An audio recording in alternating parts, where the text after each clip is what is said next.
Eve.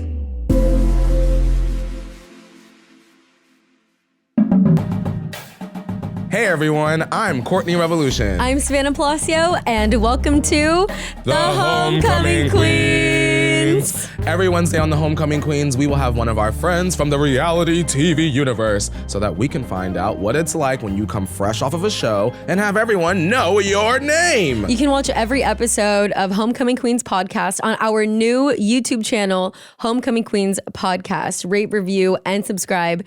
You know what the deal is. Shout out to y'all listeners / viewers. Whoa, Courtney, you grew like 4 inches right now. Oh my God, my growth spurt.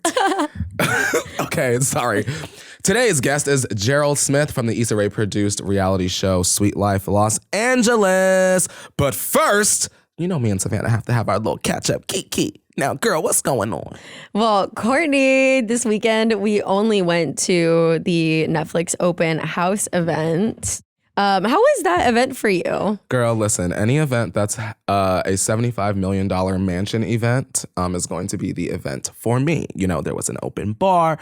We had burgers that were pumped with Botox, cheese, all types of little small plates. All of the girlies were there selling Sunset, Bling Empire. Bling Empire. Too Hot to Handle. Too Hot to Handle. The Circle. The Circle, that's us, y'all. Selling OC, the new cast Selling the was OC. there. I didn't get to meet a single one of the Selling the OC cast at all. So I thought the same thing. I didn't know that I was talking to one of them for a while. We were just like complimenting each other's outfits, you know, as girls do. Mm-hmm. She like stopped me. She was like, I really like your dress. I was like, I really like your skirt. Oh. And we were like, oh, hey. And I didn't know who she was. We were just talking. And then I see photos on Getty Images and it says like her name and that she's from the cast. I was like, oh, shoot. I had no idea who I was talking to, but she was very kind. I'm really excited for the show. We together also got to meet Mauricio. Girl. And we fangirled about Listen, it. we literally had to take a moment. First of all, we love Real Housewives here. Real Housewives of Beverly Hills. For those of y'all that do not know, Mauricio is Kyle Richards' husband. Probably one of the most recognizable Real Housewife husbands.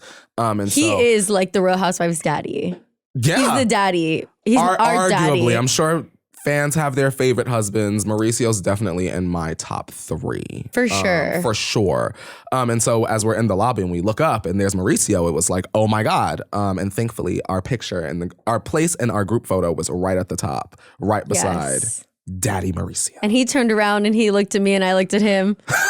And I was like, I'm Savannah. And he said, I'm Mauricio. And he doesn't know this, but I was screaming on the inside. Me. I was like, I'm Savannah. You know, on the inside, I was like, hi Mauricio, hi, I'm Courtney, hi. And then Courtney was all excited. I was like, Courtney, calm down. They're like, relax. I said, hi. I'm like, Courtney, be cool. So we were excited about that. And then later on in the evening, I met another young lady, right? Had no idea who she was, but she had a great outfit on. Her name is Sonica. And I found out that she is on a new show on Netflix coming out that is actually the show that Mauricio is on called Buying Beverly Hills. Ooh. And I'm very excited about that. Which is crazy. Let's just talk about this really quick because you and I are Real Housewives fans. Of course, we are a part of the Netflix family. Yes, sorry, Bravo, but you didn't come with the coin quick enough. So we had to sign a contract with Netflix, okay?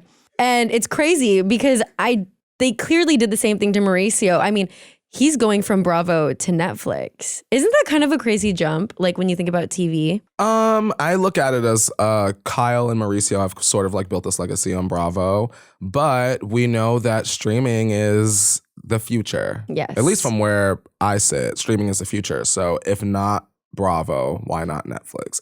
And Kyle, I'm sure, will stay on Bravo for the time being, and Mauricio gets a Netflix bag. And the daughter, Alexia's on it. Yeah, both of his daughters, they Alexia win. and Farah, right? Oh, his stepdaughter from Kyle's first marriage, right? Still his child. Absolutely. And it was great seeing all 3 of them together. And Courtney and I, the entire night, were like, why isn't Kyle here? We wanted to meet Kyle because we obviously love Mauricio. His daughters are just as beautiful. But Courtney and I were fangirling over Kyle. We thought she wasn't there. And again, we were looking at the Getty images the next day, and we saw she was there. I was shook to my core. So pissed I couldn't say hi. I also want to say one last thing. I was very upset that, and this is my petty moment of the episode, I was very upset that there were these golden end centerpieces, shut up, golden end centerpieces on every table. And I watched several of our good Judies within the Netflix family take them home. But when I grabbed mine and put mine on the ground to take a picture with Shoopy, somebody came and snatched it and said that I could not have it. Who took my best friend's gold table centerpiece decoration? I'm just saying. Who took it? I'm a Netflix angel. I should have been able to go home with a heavy ass golden end. Period. I'm just saying.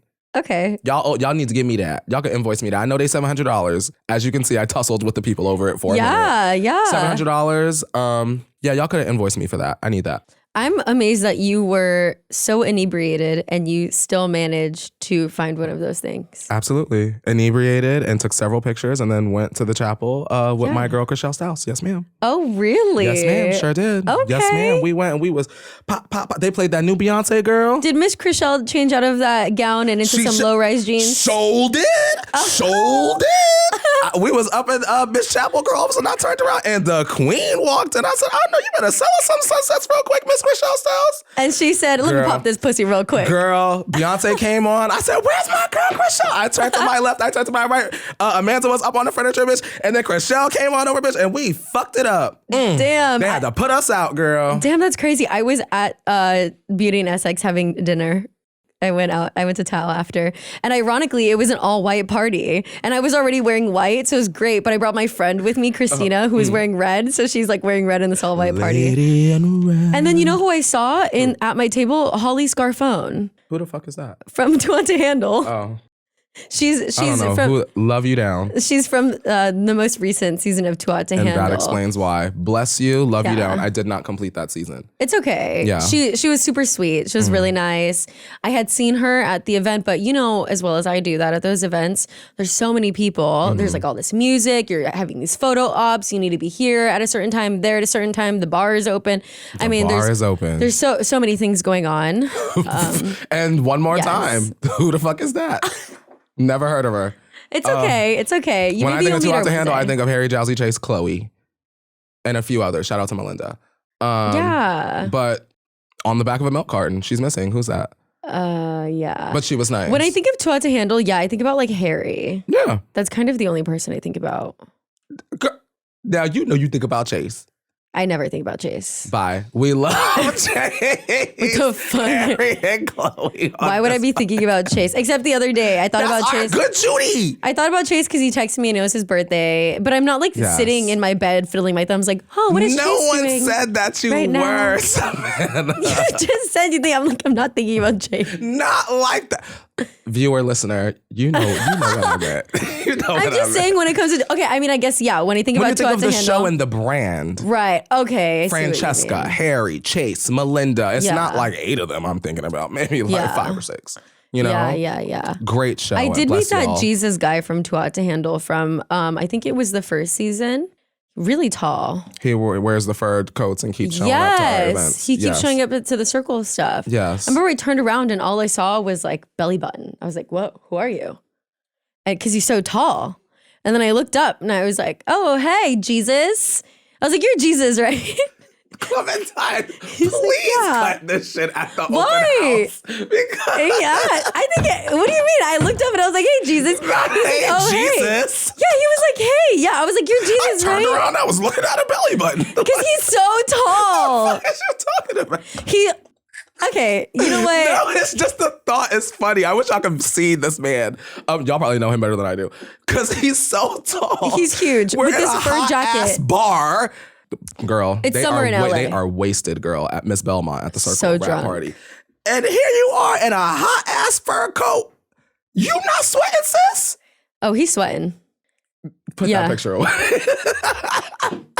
Don't show me that, man. I feel like Wendy Williams. What was that? You know what? I want to be nice. I am very nice. But yes, so I met this Jesus man. I was like, oh my God, Jesus. What is this man's name? He was Not like, Jesus man. He was like, Matthew. My name is, he's like, I asked, that's obviously not your real name. What's your real name? He said, Matthew. I was like, oh, nice to meet you. I'm Savannah. I was like, you were on Too Hot to Handle. I obviously remember you. He was like, yeah. He was like, I recognize you from the circle. I was like, oh yeah, whatever. We were geeking. And then whatever. The night moves on. I end up leaving this man. We're at the bar, but he's like one of those guys that doesn't really know how big he is, you know? So like the poor man was just at the bar trying to get a drink, just like moi. And he was like, his elbow is like my eye level. This man is nearly going to put his elbow into my eye socket because he's just so large. Not an eye gouge moment. Like, hey, stop it there, right there. Because I'm just so little. The stunts. If you're not watching the podcast, you should go to our new YouTube channel and watch Savannah's stunts. He was very nice, but dear God, learn your body. And that's the lesson for today, y'all. Before we get into more things, learn your body. This is the only way I could plug this. But speaking about bodies, you know, something very serious did happen for women and for everyone else. I know like people don't come on our podcast to listen to us talk about political issues, but as a woman and as not a misogynistic person. Absolutely. You know, Roe v. Wade obviously got overturned this past week. It wasn't something that, you know, people really ever thought was going to happen, or at least something that was at stake. And, you know, we just want to let everyone know who's listening that, you know, we stand by all the women that are affected, both in this state and everywhere else in the country. And, you know, there isn't much that, you know, we can do individually other than come together as a society and, you know, publicly say our stance. And so I think I speak for everyone at the Homecoming Queens podcast when I say that, you know, any woman affected or not affected is in our hearts and on our minds. Absolutely. We love you, women. Yeah. If dating has felt like a chore lately, why don't you take a break and listen to the new podcast, Queen of Hearts? Have you ever been on a date with someone and they just didn't quite live up to their online profile? Well, trust me, I get it. Queen of Hearts is a unique dating show from Wondery that gives you a front row seat to hear all of the incredible highs and cringeworthy lows of modern dating. And I say here because our contestants only get to use their voice to seduce one lucky suitor. Queen of Hearts strips away the fake tans, six-pack abs, and movie star smiles to focus on what really matters. How good are they in the booth? Each week, the Queen of Hearts, RuPaul's Drag Race veteran Jujubee, will help these blind daters skip the standard cliche dating small talk. Traffic sucks. The weather is great. These are my dietary restrictions. And get right into sometimes funny and sometimes sexy games. At the end of each episode, we'll find out who is one step closer to love and who is headed back to the apps. Follow Queen of Hearts wherever you get your podcasts. Or you can listen on Amazon Music or early and ad-free by subscribing to Wondery Plus in Apple Podcasts or on the Wondery app.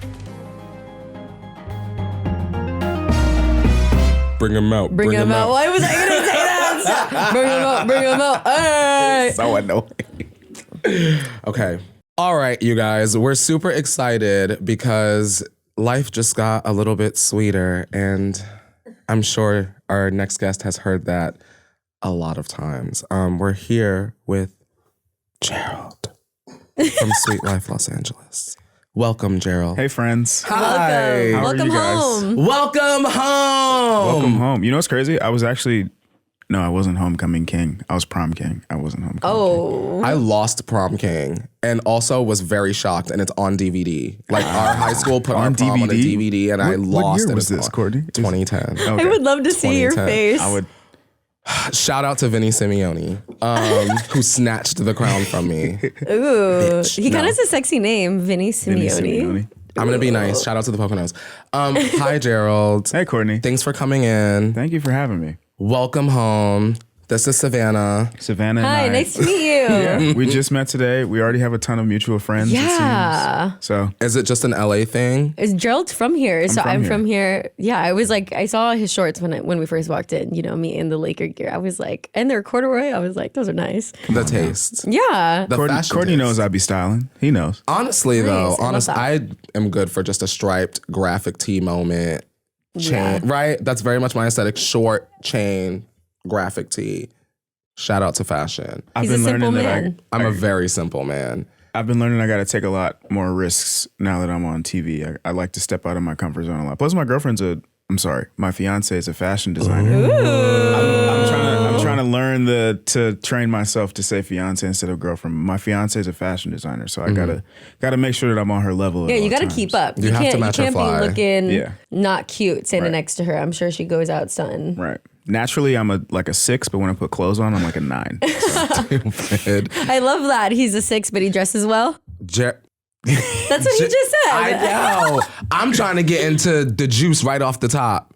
Gerald, can you tell our listeners, how do you know when you are ready to propose? Well, I feel like I'm a very unique case because Cheryl and I were dating for quite some time, and I've known her for a little while. So I feel like I've known for quite some time that like this person is going to be my partner for the rest of my life. It's just the whole process leading up to proposing, the most stressful thing I've ever endured. Getting those words out. There's a video of it somewhere, but like getting those words out, like I thought I had so much to say, and when I dropped down on one knee, I was like, oh shit, I have 2 sentences that I'll barely get out, and then I'm just gonna ask you to marry me. I think you know once you really hit your stride with your person, like me and Cheryl or Cheryl and I have reached like that point in our relationship where we have like a cadence where like everything just comes naturally. She knows how I'm feeling most times, I know how she's feeling most times, and even if I don't, like we can kind of sense what's wrong so that we can get into those conversations, and you know, shit just comes easy. And not saying that it will always come easy, but it's more easy than it is hard. How long have you guys been together? We've been together going on 10 years. Wow. How did you meet? We actually met in high school. We met. So her, you know, black people got cousins that ain't their cousins. Oh, so yes. her cousin, air quotes, is someone that I've known since I was in like kindergarten. And fast forward to high school, obviously being from LA, you find your circle, you find your people. For sure. No pun intended. You find your circle. You find your people, and you kind of just stick together. And I was at her birthday party in high school, and in comes my now fiance. I'm like, oh shit, like who's that over there? And you know, we met, we were friends, we tried things out, didn't really work out. You know, we were friends again. We started dating, and you know, ups and downs, but we here now. And y'all never gave up. No. I'm persistent, bro. There's one thing about me is I'm persistent. Persistence breaks resistance. Persistence and patience. Yes. Top 2 P's. Oh, that's so sweet. I appreciate you. Well, I think that makes you guys being together that much more special because you guys had your trials and tribulations. You know, prove that no relationship is perfect, but you know, you can get there with some hard work and time. Yeah. Oh, that's sweet. I just wanted to talk about that, like right off the top. Gerald is engaged, and we are very, very, very happy for him and Gerald. Yeah. Congrats. Thank you so much. Do you have like wedding plans? You know what? So no, I just got engaged a week and a half ago. Oh, I'm so sorry. I didn't know it was so recent. No. Congratulations. It's fine. Thank you. That's exciting. Cheryl and I were just having this conversation because she was like, "Oh, what do you think about this? And what do you think about this?" And she low-key got mad at me because I was like, "Girl, like I just proposed to you like 7 days ago. Can I get my mind right?" And she was like, "You better start thinking about this. Like, I don't know why you're not thinking about this." And so we're in the process of like figuring out what it is we want. Because you know that shit is expensive too. Well, what do you if in your perfect world, if you got to plan the wedding, every detail of it, which probably isn't going to happen. It has to be a movie. It has to be a movie? It has to be a movie. Because this is going to be hopefully your only wedding ever. I mean, so hopefully. you got to do it big. Yeah, hopefully everyone's first wedding is their only wedding. But it has to be a movie. Just like my personality, like I have a lot of friends, a lot of people who want to come to the wedding, people that I haven't talked to in years that apparently want to come to our wedding. And I love to have fun. I love to party, and I want a bunch of people there. I want it to be the most memorable party ever. The decor has to be over the top. I gotta have the flyest fucking suit on. Cheryl she's gonna design her own dress. I love it. Yeah. I love the thought. It sounds like you've thought about it. I mean, this is my person. I told you, I've put a little bit of thought into it. Yeah. Well, I love that you bring up like, you know, how random people that you haven't talked to in a while reached out to you, because I think the best way to combat that is to have a destination wedding, because then you weed out the people that don't actually want to go to the wedding. They just want to know like what's happening and have their nose in it. So, I mean, a destination wedding could be, you know, a good option for you. Yeah, I don't think we could do a destination wedding though because we're so LA. Oh yeah, I feel that. It has to be. Well, because you're from here, and she's born and obviously raised. from here. She's from here. And your families are large. Oh, I see. I wouldn't say large, but you know, large enough to where it's like everybody's not really gonna want to or have the means to travel somewhere for a wedding. That makes sense. Just get a small venue, so not a lot of people can go. It's gonna be a big venue. Small venue. You want it to be a movie, not a Rugrats episode. It could be a movie. It could be a very nice movie that can have an intimate movie. She said it could be a trailer. It's giving trailer. Or you can invite all of LA. I mean, me and Courtney, we look great when we're dressed up too. We are also 6s that look like 9s when we get Savannah, ready. First of all, who is catering all this food if it's just open invitation for all of LA? That's not my wedding. Who's catering it? Let us know. My family's Caribbean, so I feel like we gotta have some sort of like Caribbean food, you know, and you know the people that don't rock with that are, I guess, the people that are gonna stay home. Bye, they lost. Yeah. They lost. Yeah. Gerald, for those that have not seen Sweet Life Los Angeles, can you give them the quick synopsis about what they're missing out on? Because y'all are missing out. If you follow me on Instagram, you already know she stands that television program. But explain for them. Sweet Life Los Angeles. First of all, shout out to Issa Rae for giving us the platform. Shout out to all of my castmates for taking this journey with me.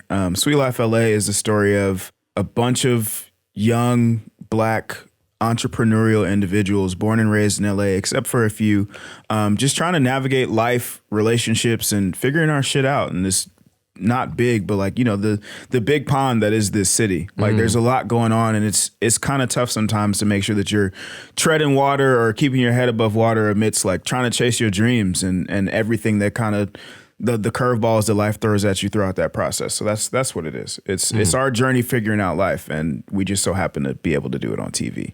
Wow, what a cool show. How did this even happen for you? You know, they obviously with most shows you do casting, right? And they reached out to a friend of mine, Jordan, who's also on the show, and we're like, hey, we're looking for, you know, young Black entrepreneurial cool people. Jordan said, hey, I got the perfect person for this, that being me. And I, you know, did the little interview process. They're like, cool. Who else do you have around you in your life that you think is doing really cool shit or is on the verge of doing some really cool stuff that'd be great to see on TV? And I literally just, obviously Cheryl was the first person I suggested. Yeah. I can't do that without her. How could you not? Yeah. But like suggested all of my friends. Like Kofi's my best friend. We've been friends since the 3rd grade. PJ, my homie I've known for going on maybe 7 years now. Best friends with his cousin since the 3rd grade. Jordan, me and him have been best friends for a while. Tylin, I've known her since I was in high school. Oh wow! So this is like a show you were actually able to do with your friends. Yeah, we're literally. Wow. Yeah, I mean, you know, when you watch it, you'll see like if friends have their issues and differences, but like of course, at its core, we're all friends. Like I think one of the best things about the show is it's so un-Housewives. So like on Housewives, you know, sometimes you get women that are just thrown together. Like, oh, you live in the same city, you live a couple towns away, girl, be on camera. But y'all actually knew each other. No, yeah. And it very much shows. Yeah.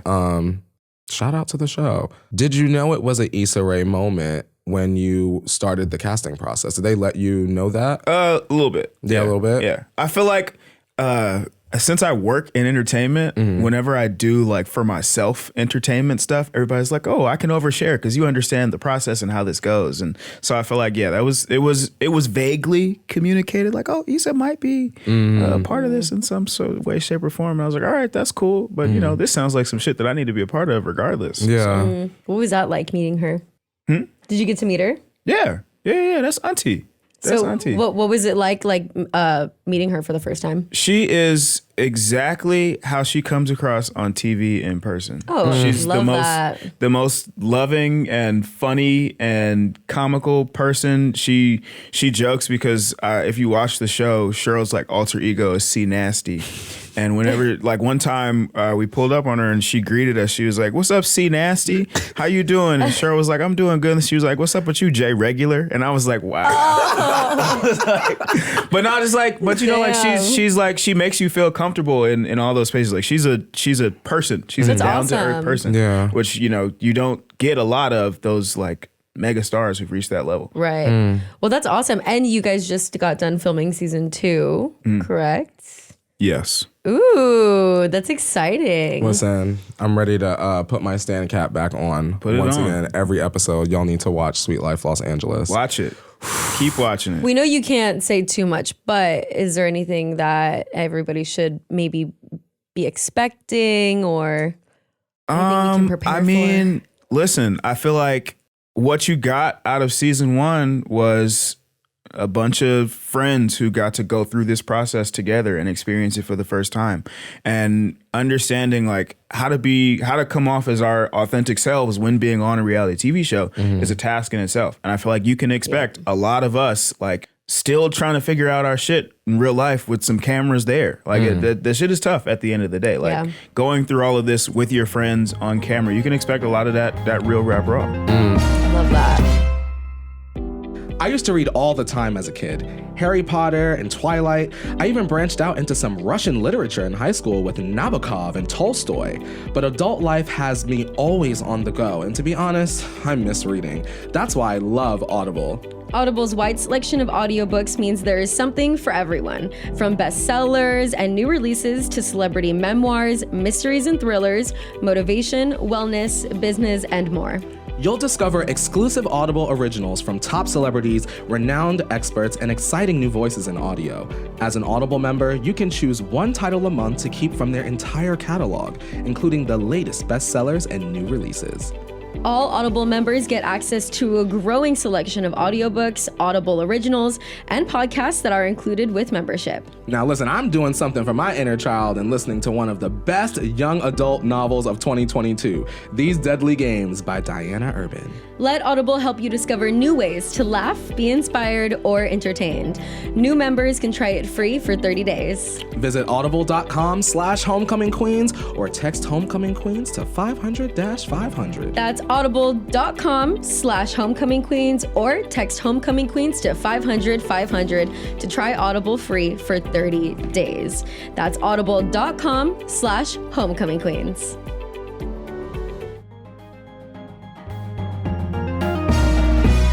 Jerrold, did you feel while you were filming the show and as the show was airing that maybe you had like a pressure or responsibility to sort of like be a certain way because you knew that there would be the Twitter comments, the online criticisms, etc.? I feel like I was a little bit harder on myself than most other people, like understanding some of the back end of the process. And I tried to remain as, as true to myself, but also like as not problematic as I could, which, people are going to take it however they want to take it, at the end of the day. But I feel like I, for the most part, was authentic to myself in a lot of what we were filming. And I feel like I had to, because at the end of the day, if I'm myself on a show, I don't want anybody to approach me in the street and be like, oh, you're such and such that does all the crazy shit. And I'm like, well, no, that's not me at all. Like, I'm kind of just like a chill guy who just enjoys spending time with his friends. Now, with Sweet Life, I was wondering, right? Y'all are putting your lives out there. How do you decide, like, okay, I want this on camera versus I don't want this on camera? Because I don't want nobody to know nothing about me. I think that, there's no decision process. It's kind of like what you got going on right now. And the beauty of Sweet Life is that this is only just the beginning for all of us. Hopefully there's more Sweet Life to come, but hopefully on top of that, there's other opportunities that come out of that. And you got to put everything that you're doing out there on Front Street, because you never know where your next opportunity is coming from, because you just so happen to talk about this one thing on there. Like, I don't think there's anything that we'd shy away from talking about, and it's a decision process to put one thing on or the other. It's just like, just remaining true to what you got going on at the time. Savannah, what did you put on TV? I would want to keep my family out of the cameras, because I think, like, with respect to them, I know that I'm comfortable living my life in front of a camera. I don't think that has to be their normal if they don't want it to be their normal. It's like hard though when you're filming a show like that because it is about your life. So it's like you obviously have a family. Yeah. I feel you on that. My dad was in the first season. We had a very great episode. The beauty of it though, the flip side, because my parents are very much like that. To where like, I don't want no cameras in my face. I don't want no cameras in my space. Mine too. My dad was in a scene with me in the first season where we talked about, how I was thinking about moving in with Cheryl at the time, where me and her relationship was, what, some stuff that we had never really talked about in real life, like him being proud of me. Like obviously it was always understood, but like we never had that conversation. And what I liked about first season of Sweet Life was that it forced us to have that conversation. Like in order for the audience to understand who I am, my dad had to have that conversation with me on camera, which made our relationship that much stronger in real life. And you guys have it on camera. Yeah. That's beautiful. So. I got him to cry on camera, so I got that forever. I feel that though. My dad refuses to have an iPhone. He didn't want to have an iPhone because he didn't want a camera on his phone. I'm like, you're crazy. Who's coming after you? My dad is the only person in our family who still has an Android. Yeah. My dad has a Windows phone. I mean, my dad has an iPhone now because like we bought him one and he caved. But yeah, my dad doesn't like being in front of cameras or anything. So yeah, I feel you on that. Yeah. Damn, that's crazy. I did realize when watching the show, I didn't watch all of it, but I watched like snippets, that there wasn't a lot of drama in the show. And I know you mentioned that. What was you watching? No, I mean there wasn't until the end. Notice how she ain't finished. It was like going, but I feel like, I mean, you said that you guys are friends and you guys have your hiccups. Of course, every friend group does. Yeah. But I mean, was anything in your season maybe not as authentic as it could have been? Was anything staged or? No, nothing was staged. Cool. I just feel like, with any TV show, you have a time limit on TV, and you sometimes don't get to see the full picture of how we got to this moment. But and what's most important for the viewers is the moment. But nothing was staged. Everything was us being ourselves. And unfortunately, those were some points that we got to where we were having drama and spats in between friends that probably had never had any of these like weird moments before. But no, nothing was staged. It's just like, you don't always get to see how we got there. I don't think that there's anything unfortunate about that. I think like we just had two people on our podcast who had bickered on TV as well. And I said to them, it is obvious to me because I know both of them as such good friends that of course they're going to have their arguments. Right. You guys, when you're like so close to someone friend wise and you guys are like so close, like you're like siblings, you're going to argue like family. Yeah. So, I mean, I think stuff like that just makes it that much more real, right? That much more raw, like you said. I'm over here thinking because our situation, we were separated from each other, right? I'm like, you arguing with your friend and then the cameras go off and then do you text that person like, we good? Yeah. Like, what happens after that? Like, after some real life shit happens on the show and y'all take y'all mic packs off or what have you and y'all go home, y'all don't text each other in the group chat like, all right, y'all, I know I cursed you out. No. Be cool, right? No. With a show like this, I feel like there's no like, okay, we're gonna do this and then we're just gonna be cool. Like, no, like if those are real conversations that we're having, like real feelings, and it's not just something that you can just text and be like, okay, we're cool. Like, no, we gotta, whether the camera's on or the camera's off, more conversations are going to have to be had to like actually figure that shit out. It's in no way like that. Right. I feel like for me, I don't know about you, Courtney, but like if I had a friend and we like were cool or something and then they like, I don't know, if something real was happening on TV and I don't know, like I feel like I would still want to have conversations after the cameras went off. Yeah. I would want to have more. Like, why are you having this conversation with me when cameras are around? Yeah. We've had like 20,000 opportunities to have that's when you got to understand. This is when you sign up for a TV show. Right. Like you're forced into this situation. Yeah, but it's a blessing and a curse. It's a blessing because it forces you to have those uncomfortable conversations with your friends. Like I think that maybe this is just me getting older and in my lovey-dovey mode right now, but I've been I was never somebody who ever cried. I cried on TV. I was never somebody who really ever got into it with my friends. But because, stuff ended up happening, we were put in those situations to where like, okay, we have to have a conversation about this. Otherwise, it's going to be awkward. And, it forced me to be more of a emotionally open person and more of a like I'm always conversational, but more like intentionally conversational person to where it's like, nah, we gotta talk this shit out because this is how I'm feeling. Whether the cameras are here or not. Like cameras are here because this is what we're doing in our lives. This is who we are. But we got to talk about this. Yeah, for sure. Jesus, that sounds intense. I'm like, keep my ass in the apartment with the door shut. I know. Like, I ain't have to talk to nobody, bitch. Jeez. I'm like, what if I don't want to talk sometimes? Gosh. Girl, you already know this. They say, girl, what's on your mind, babes? Yeah. What's going on, babes? Like, everything all right? Say a little more. Give it to us one more time with more energy. No. Gerald, in your opinion, what makes a good reality personality? You got to be a personality first and foremost. You got to be somebody that's comfortable in front of camera, being able to talk about things and not worrying about the camera being there all the time. Good reality TV personality. Somebody that's having fun with it, man. Like I feel like people watch reality TV to get an escape from their own lives, and not saying that everybody wants to see drama all the time, but like, they want to see somebody doing some shit that they might not necessarily be doing. So where it's like, okay, this is inspiring. I want to go do that. Or this is so fun. Like, I love that for them. Or, even the dramatic shit, like, oh my God, did he really just say that? Like, I could never say that to one of my friends. So like, well, one of us did. And this is what happened. So if you ever get in that situation, now maybe not how to handle it or how not to handle it, whatever it is. But I feel like that's what makes a good reality TV personality. I think it depends on the show that they're on. I think it depends on the reality TV you're talking about. But I agree with his first point. You do have to have personality, regardless of whatever reality show you're on, whether it's either one of the shows that we did, because they're both very different. I think you just have to have a big personality, something that makes people want to watch you. Yeah. I did one of the shows that you guys did. Can I talk about that? Yeah. Okay, so picture this. It's the night before the circle, like the night before we're all flying out, right? Okay. I'm in my bedroom, getting my last couple of things together, and I turn on the Netflix just to have on in the background, packing.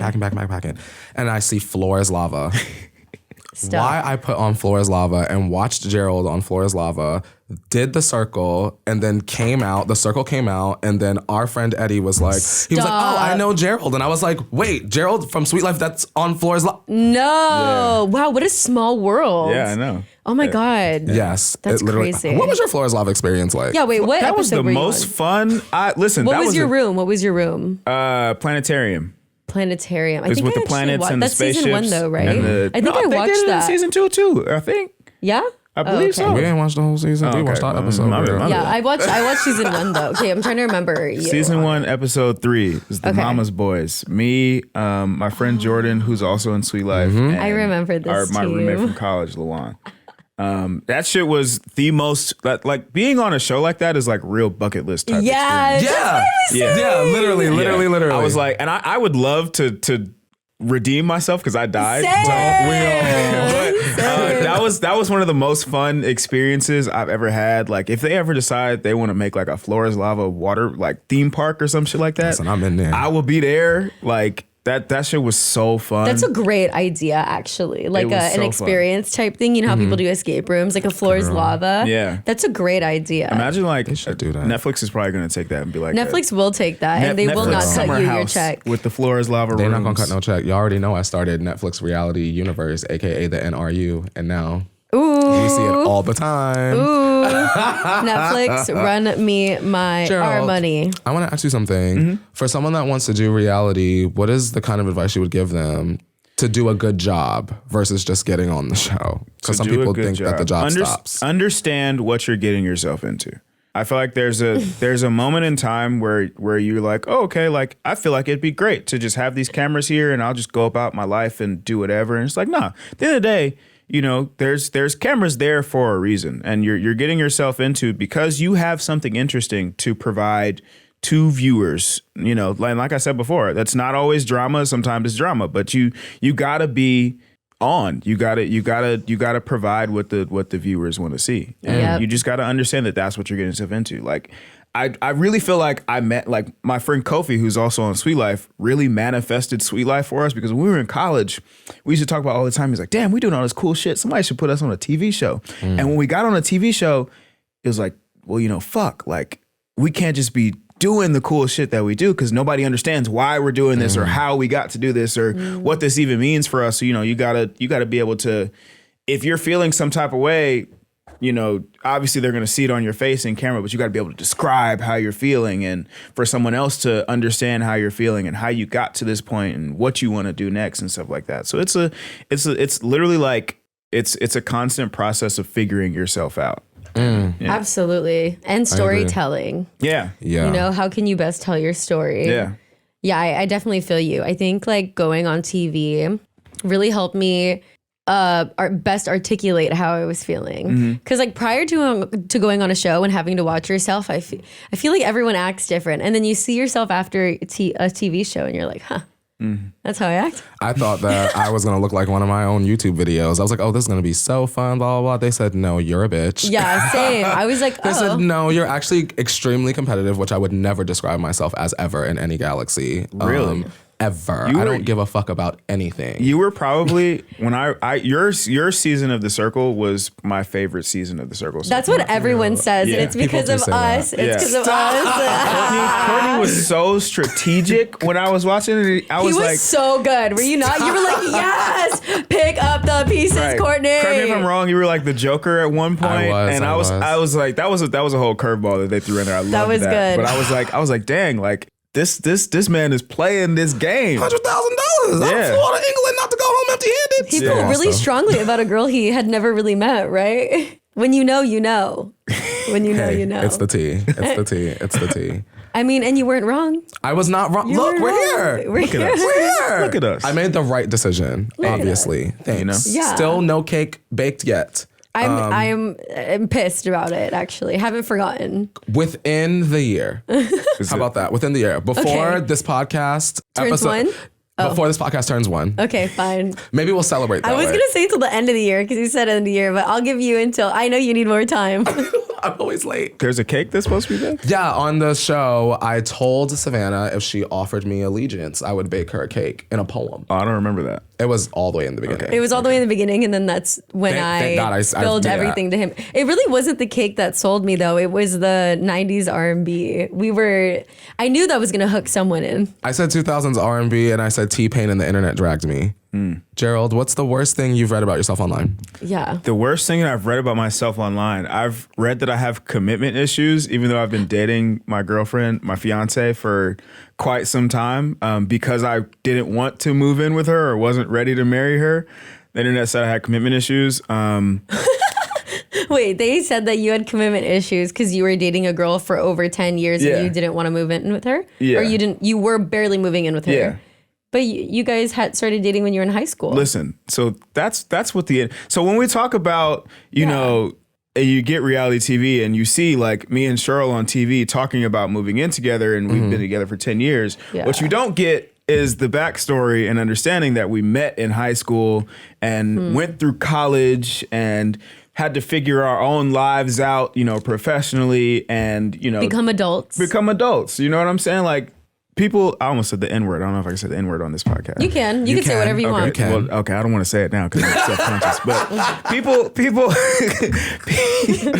You can be yourself here. People saw us and were like, oh, they've been together for 9 years. They should be married by now. It's like the last fucking thing that I want to be is 22 and married and broke and trying to figure life out. Like, I'm at a point now where it's like my career is great. Obviously, Sweet Life is great. Me and Cheryl are great. It's like, okay, we can think about building a life together now. You know, it's always been something that we talk about, but because you guys didn't see us talk about it on the in the clips of the show, it's like, dang, I got commitment issues. Damn, maybe you do got commitment issues, but does your soon-to-be wife know that you have commitment issues? Baby, if you're watching this, I guess I got commitment issues. To the people that was tweeting that, we just want to say, shut the hell up. What about you, Savannah? What's the worst thing you ever read about yourself online? Honestly, it's not really that bad. Just probably like people calling me a snake or calling me racist. That was the worst one. That was the worst one. I feel you. Because it was so untrue. Like, am I a bitch? Yeah, I definitely could be. Am I a snake when I'm playing for $100,000? I probably definitely could be. You should be. Am I racist though? No. And it was like, I don't think that was like the meanest, but it was definitely just the most untrue. And I think that's why it hurt me so much. Mine was anti-black misogynist, obviously. Oh, yeah. Obviously not anti-black. Yeah, what? Obviously not misogynist. Yeah. So You're once so again, anti-black. You are black. To that we say, all three of us, shut the hell up.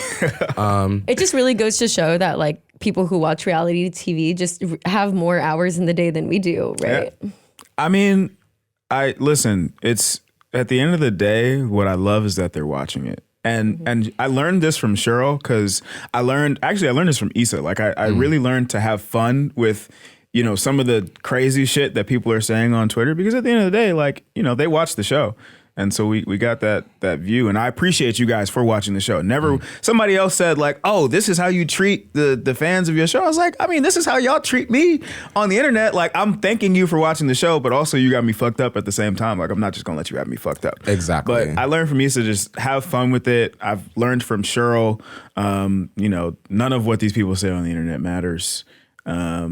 And they could watch the show and not be rude in the comments, right? You can watch a show and choose not to go to someone's page and not say something mean. Right. You could just say it up here. I got actual like hate comments really? after. I mean, because you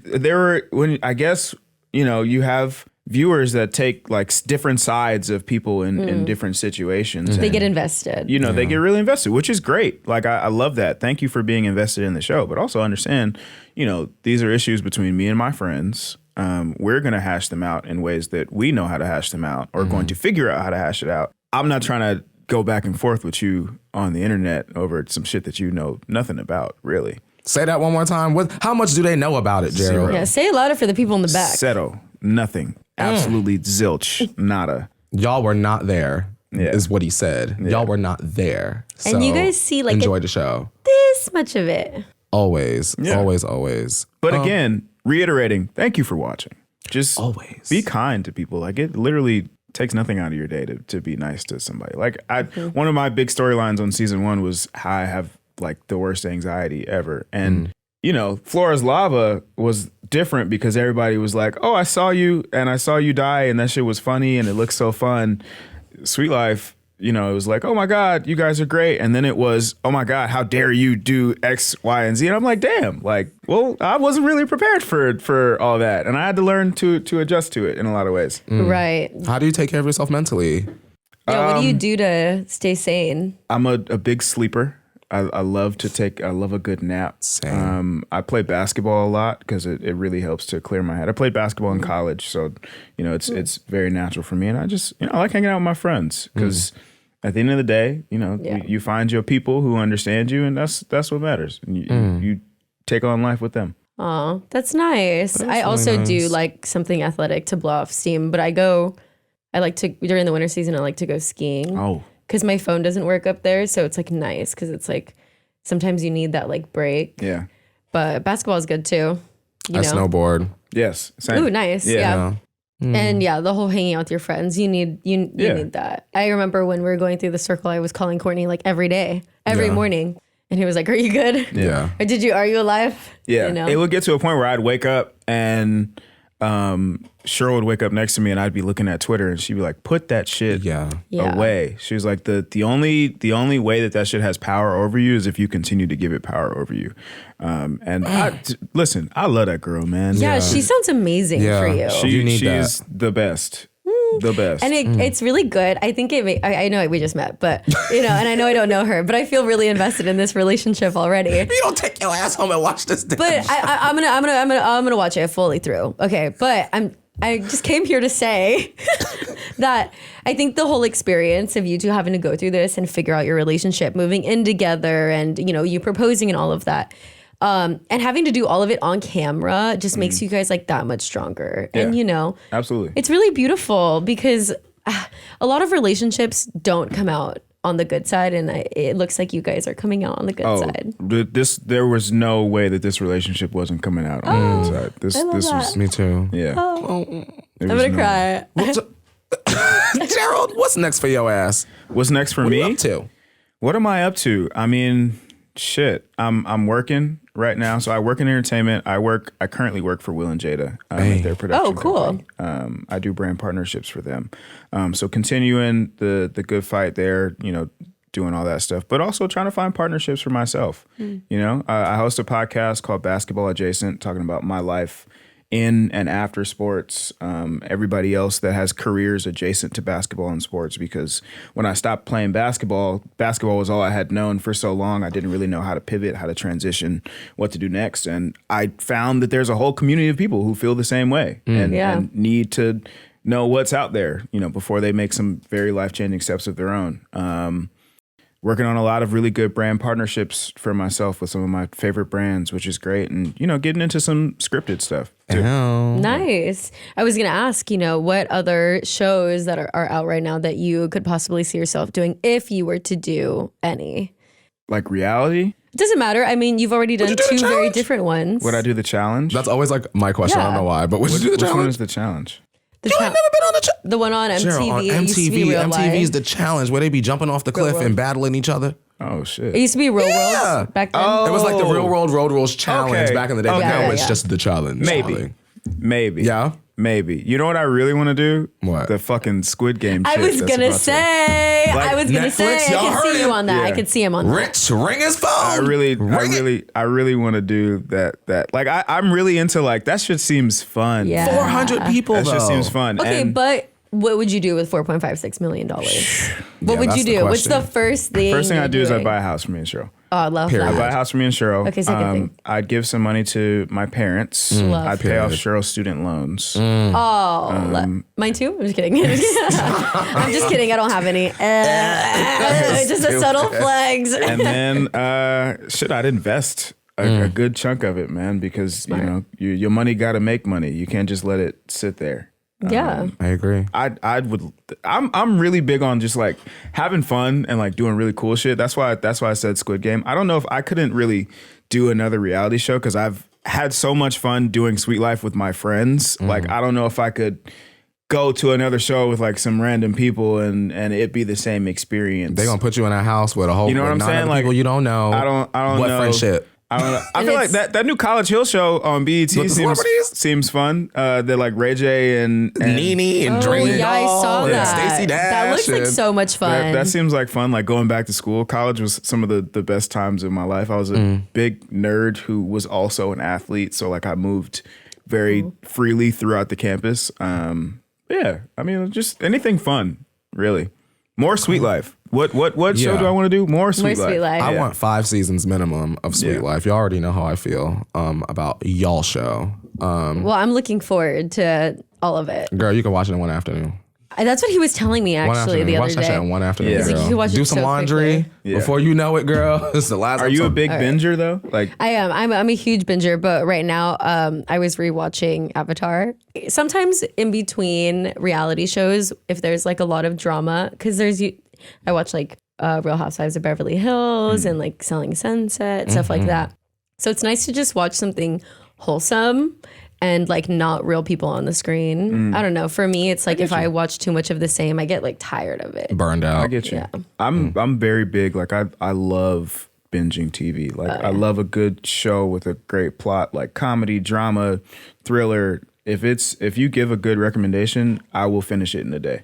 Damn. Are you like a documentary guy? I love watching like docu-series. No. Really? What? I love learning about cults. Is that weird? You know, you and my girlfriend, my fiance, would get along very well. She loves like watching all that cult stuff, like The Scientology. the stuff Leah about Remini. Oh, I like have to meet serial her killers and she's really big into like the nature docuseries right now. Ooh, like those are Prehistoric good. Planet and shit like Oh that. my God, yes. I used to watch those. Those are so good. Okay, like, don't "Oh, knock you see- them. Don't I'm knock not. them. Listen, like, You know that you enjoy dinosaur? them. You know when she puts it on, you're like watching for The months. one thing that she puts on that I hate those Prehistoric Planet shows, stuff like that. The one she puts right. on that I really like and she got me hooked on was Sex and the City. Yes. I've never seen that. Is it that good? Yes, you've never Not both seen. of y'all I've faces. seen Sex in the City, but you've never seen Sex in the I'm City. too busy rewatching Real Housewives of Atlanta. Are you serious? Every single day. right I'm now? not I tell even you, kidding. No. Sex in the City, the series, the movies, hands down, one of the greatest TV series Really? I've ever watched. I've only exclusively seen Don't Laugh, Carrie Diaries. I've only seen that. Only. I've never seen any of the Sex. This is the last episode of the podcast. I've also never seen The Notebook. Y'all could beat me with a stick now. You never seen? I've seen Or The Grease. Notebook. What is wrong? I've no. never seen Grease. I've never People get seen Grease. real upset when they find out I've never seen Grease. Grease, whatever. Grease. Anyway, Sex in the City is what the real moneymaker. Yeah. Really? Yes. Carrie So Bradshaw good. and them? Yeah. Literally, I will watch it over again with you. That's that how much damn I good? love Sex in the City. I've That's how I feel rewatched about it Real like 2 Housewives times of Atlanta. already. You watched it 2 times? I have to say I've watched Sex and the City at least like 15 times. Really? Really? Yeah. It's that good? Well, Cheryl Who's your watches favorite- it like every day. Who's your favorite Sex in the City character? Samantha. Me too.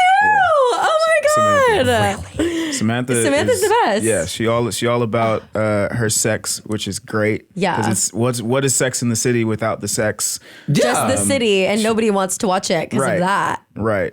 Huh. Yeah. No, Sarah Jessica Parker in you them. would love Samantha. No, yeah. You would Really? absolutely You love would Samantha. love Yeah. Samantha. Bro, go watch the show. Yeah? Go watch the show. Absolutely. Yeah. I gotta watch You have Carrie to. Bradshaw on them. Yeah. Because I want to talk to you about Sex in the City stuff now, but now I can't say anything because Courtney is here. He's not gonna remember. My bad. He's not gonna remember Yeah. at all. He's literally not wrong. I mean, this is I'm just some literally tea, gonna but forget. Sex in the City was doing like another movie, but Sarah Jessica Parker was in. Oh wait, no, They did just like that. It's coming back. And just like that, it came back. The first no. season. No. Samantha She's is coming like back. ran out. No, she's not. No, yeah. She's not coming back. Samantha wasn't She's not in the coming new back. show. Oh, I thought she said she was coming back. They had like a feud. I think it had to do with money, how much people were getting paid, of course. That ain't into my business. And I mean, when you carry as much as she did, it's kind of like, well, Oh, wow. It's like that Nev Campbell. How they not trying to I feel like what's her- name to come back to Scream. I mean, I don't know all the details, but I mean, she was really great. It was very evident that she was like, you missed her presence in a lot of the new series. Like the new series was great. It was great.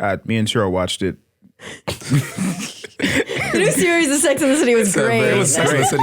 We had no issues with it, but like you really, as a Samantha fan, you missed Samantha's presence in a lot of ways. Yeah.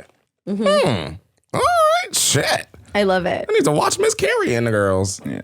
Samantha's like my idol. I love her. Listen, I support her. Yeah. And all her shenanigans, whatever they may be. Samantha created the dick appointment. Oh. She created it. Really? She did. She's the originator. Well, then. Yes. Me and Samantha, we need to have a conversation. Yeah, no, you would love it. I'm so glad that you're a Sex and the City fan. Yeah. That's awesome. You know what's great? Girls be so surprised when I tell them that I like Sex in the City. Yeah, because literally 0 men, even the gays, you just don't know. It's the these female days. version of Entourage in my mind, and I really? loved Entourage. I've never seen Ooh, Entourage. I need to see Oh my Entourage. God. Everyone I know Courtney. loves the Entourage. Courtney, All right, I just watch reality TV and bullshit all day. I swear. you gotta Dramas get are really good. I'm a big, yeah. You know, I check out the little shows here and there, White Lotus and all of that. Okay, so you need Great to do show. Sex in the City tonight. I'll Girl, do let me check- You're not gonna finish Entourage. it tonight. Let me but check my Let me calendar. check my calendar. I might. Entourage. got a I've heard a dinner lot of good tonight. things about Entourage. Too. Entourage is great because it was like a pivotal moment in like that kind of breaking the fourth wall of TV and real life because they had so many people appear as themselves. Oh, I love And you could that. see so much of yourself in like the characters and like Vinny and Turtle and what they were doing, like their whole come up. Like it just felt like really authentic. Oh, love that. Yeah. Oh my God, this is great. Like Entourage and Sex in the City. I got homework. yeah. Also, have you watched Harlem on Amazon Prime? Oh no. That's like the black version of Sex in the City. Kinda. Really? Yeah. Really? I think so. It's a good Ooh. comparison for me. Who's in that?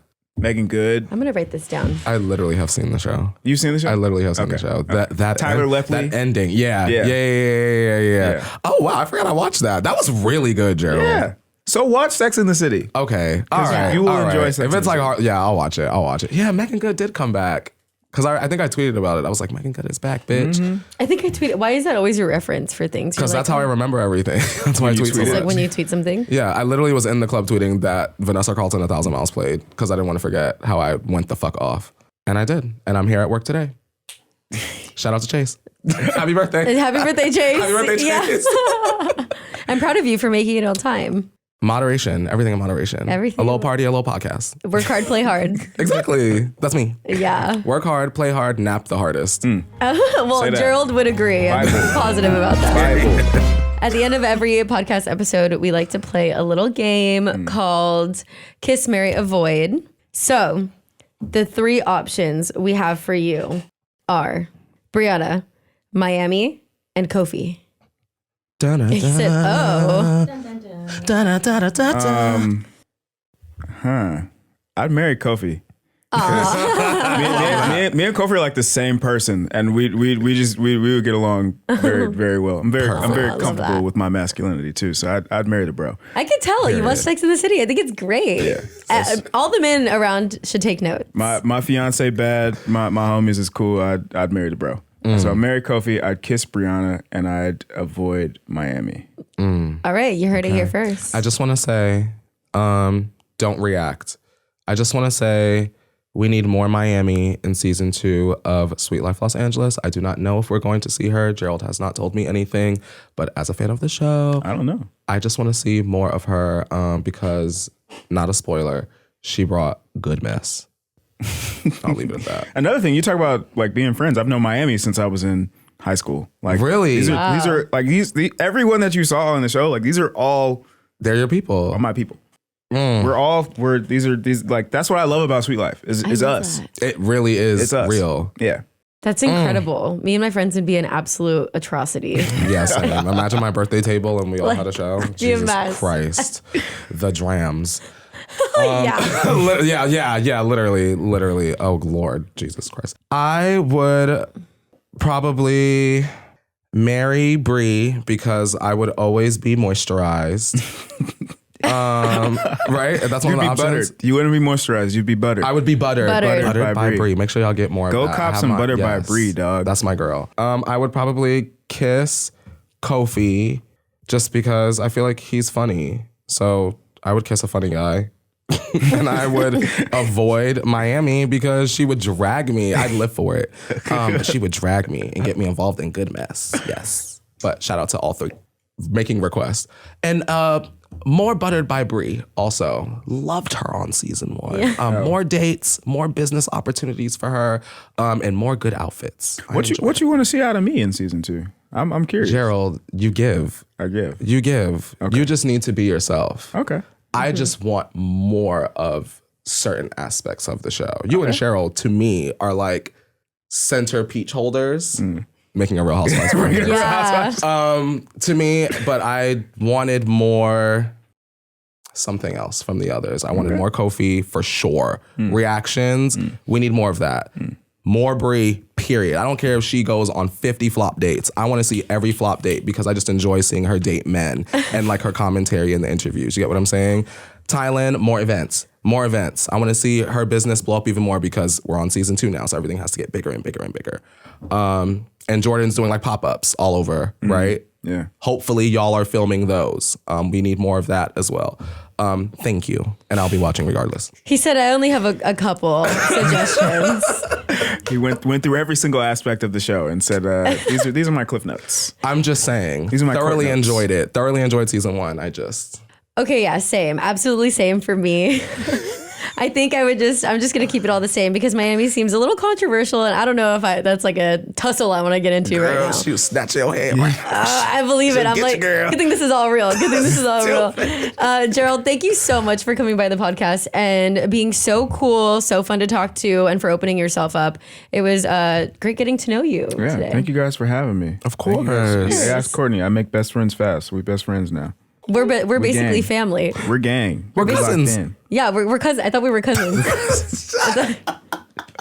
We're so stupid on confused. This podcast. I thought we were cousins. Gerald, where can they find your ass on social media? You can find me on all platforms at Gerald H. Timms at Smith backwards. So Gerald, Jerrold HTIMS. My socials, you guys know where you can find me in the club.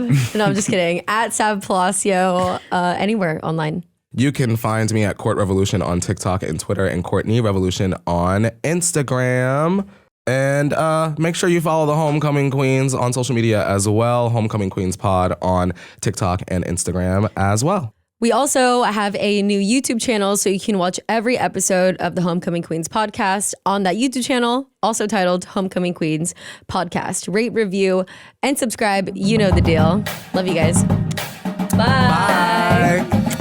Homecoming Becoming Queens is part of the Eve Podcast Network and a Forever Dog production.